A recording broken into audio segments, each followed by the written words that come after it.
Hello बच्चों, हमने एक क्वेश्चन लिया हुआ है, आप देख सकते हो एंड आई होप कि आपसे ये क्वेश्चन बन भी जाएगा। बहुत ही इजी क्वेश्चन है, ब्रोमिनेशन का केस है, ठीक है।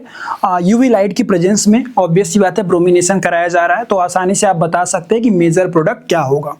लेकिन मैं फिर भी कहूंगा कि भले आपने बहुत ज्यादा अच्छे से पढ़ रखा है, सीख रखा, बट फिर भी एक बार वीडियो को पॉज करके इस क्वेश्चन को 2 मिनट सॉल्व करिए और देखिए कि आपका भी आंसर मेरे साथ मैच कर रहा है या नहीं कर रहा है।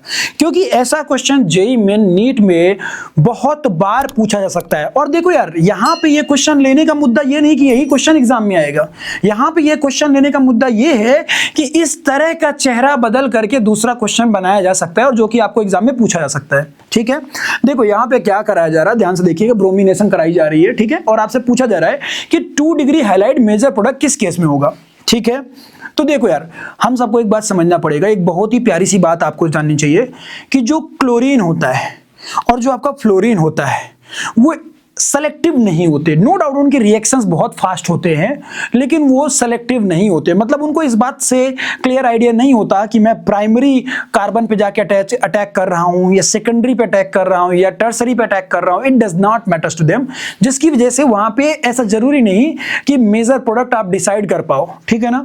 लेकिन ब्रोमिनेशन के साथ बहुत अच्छी बात यह है कि जो ब्रोमिनेशन का जब केस होता है, जब ब्रोमीन अटैक करता है, तो वो बहुत ही केस सेलेक्टिव होता है। मतलब कि वो ये ध्यान रखता है कि वो उसी फ्री रेडिकल में जाके अटैक करेगा जो सबसे ज्यादा स्टेबल फ्री रेडिकल बना होगा।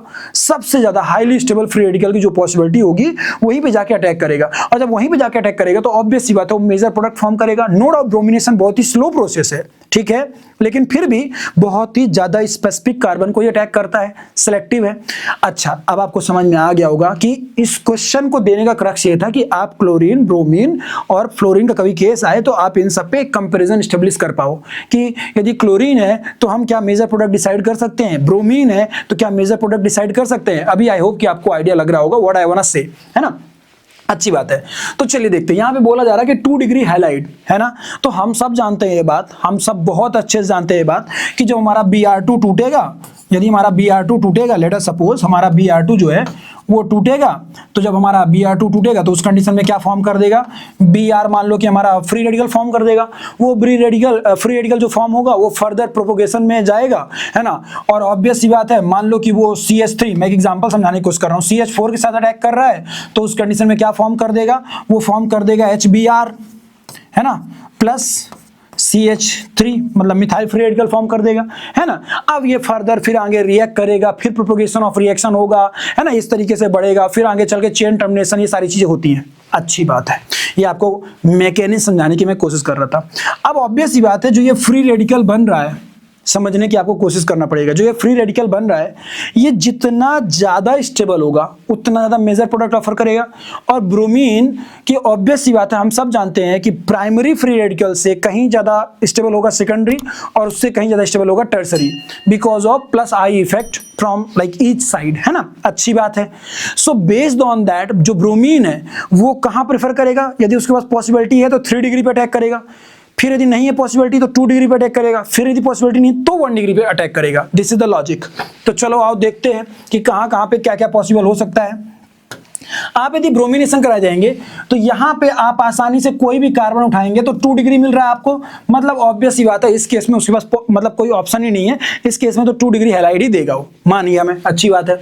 लेकिन इस केस में बात करेंगे तो यहां या फिर यहां अटैक करेगा, तो मैं मान सकता हूं कि 2 डिग्री दे सकता था। लेकिन एक बहुत ही प्यारी जगह है जहां पे यदि वो अटैक करता है तो उस कंडीशन पे वो 3 डिग्री ऑफर करेगा, दिस वन 3 डिग्री कार्बन, है ना। तो यदि 3 डिग्री पे अटैक करेगा तो ऑब्वियस सी बात है ज्यादा मेजर प्रोडक्ट फॉर्म करेगा। तो ये हमारा आंसर नहीं है। क्यों? क्योंकि यहाँ पे 2 डिग्री मेजर प्रोडक्ट नहीं होगा, 3 डिग्री होगा। ब्रोमीन चाहेगा कि हम ऐसे कार्बन, ऐसे फ्री रेडिकल पे जाके अटैक करें जो ज्यादा स्टेबल हो, एंड 3 डिग्री ज्यादा स्टेबल होता है। यहाँ पे बात करें तो यहाँ पॉसिबिलिटी है, यहाँ पे ध्यान से देखिए तो ये 2 डिग्री आपको मिल रहा है आसानी से, है ना, ये आसानी से 2 डिग्री मिल रहा है ना। बेंजीन पे अटैक नहीं करेगा तो लीव दिस पार्ट, है ना, अभी के लिए। ना यहाँ पे आ जाइए, एस पे आ जाइए। तो एस पे ऑब्वियस ये बात है कि और सब 2 डिग्री है, लेकिन यहाँ पे 3 डिग्री अवेलेबल है। तो 3 डिग्री पे यदि आप अटैक कराएंगे तो ऑब्वियस ये बात है मेजर प्रोडक्ट 3 डिग्री देगा, ना कि 2 डिग्री।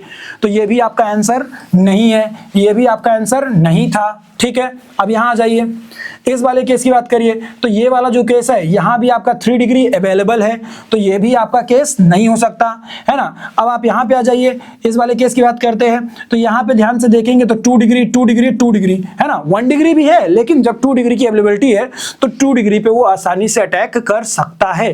तो हमारे कौन कौन से सही आंसर हैं अभी आपको समझ में आ रहा होगा। हमको एक आंसर मिला है सही, हमारा कौन सा, पी मिला हमको सही आंसर, एक मिला हमें, एक आर मिला है हमें और एक यू मिला हमें। तो मतलब PRU हमें सही आंसर मिला है। एंड आई होप कि आपका भी आंसर मैच किया होगा, आपने भी यही आंसर निकाला रहा होगा। क्योंकि यदि आप ये आंसर नहीं निकाल पाए हो तो कहीं ना कहीं आपका हाइड्रोकार्बन जो है वो थोड़ा सा अभी और मेहनत करना जरूरी है। क्योंकि मुझे पता नहीं क्यों ऐसा लगता है कि एग्जाम में ना हाइड्रोकार्बन से लगभग 1 से 2 क्वेश्चन तो आएंगे ही आएंगे, और जेईई एडवांस में तो बल्कि ज्यादा आ सकते हैं। और नीट में भी ऑब्वियस बात हम सब जानते हैं 45 क्वेश्चन आते हैं। तो 45 क्वेश्चन में हम गिरी हालत में भी एक्सपेक्ट कर सकते हैं कि यदि ऑर्गेनिक सेक्शन से मान लो 10 से 15 क्वेश्चन आ रहे हैं, मान लो एग्जांपल ले रहा हूं मैं, तो उन 15 क्वेश्चंस में कैन यू इमेजिन कि एटलीस्ट 1 से 2 क्वेश्चन तो हाइड्रोकार्बन डिजर्व करता ही करता है। तो मेक श्योर कि आपसे ये क्वेश्चन बनना चाहिए था, और यदि नहीं बना तो दोबारा प्रैक्टिस करिए और इन सेशंस को फॉलो करते रहिए। और हाँ, एक चीज और बता देता हूं मैं, डिस्क्रिप्शन पे मैंने अपना नंबर ऐड कर दिया है, उस नंबर को आप जाकर के अपने पास सेव कर लीजिएगा। ठीक है ना, वो मेरा पर्सनल नंबर है। आपको कोई भी फिजिक्स और केमिस्ट्री का डाउट होता है आप आसानी से मुझे व्हाट्सअप करके और पूछ सकते हैं। और सबसे इंपॉर्टेंट, चैनल पे यदि नए हो तो चैनल को सब्सक्राइब कर लेना। मैं ऐसा क्यों बोल रहा हूं, क्योंकि हर दिन का वीडियो आपको मिलना चाहिए। हर दिन हम कोई ना कोई नया केस लेके आते हैं, डिस्कस करते हैं और उसके बेसिस पे हम आगे बढ़ पाते हैं। और ये जरूरी नहीं कि यही केस एग्जाम में पूछा जाए, लेकिन यदि इस तरह का पूछा जाएगा तो आप सुपर रेडी रहेंगे। तो यदि आपने 30 दिन 40 दिन में यदि 40 सेशन ऐसे कर लिए, मतलब आपने 40 अच्छे वेरिएशन डेवलप कर लिए। सो मेक श्योर कि आप इनको फॉलो करिए। ओके बच्चा पार्टी, वीडियो अच्छी लगी हो तो लाइक करिएगा। Thank you, take care.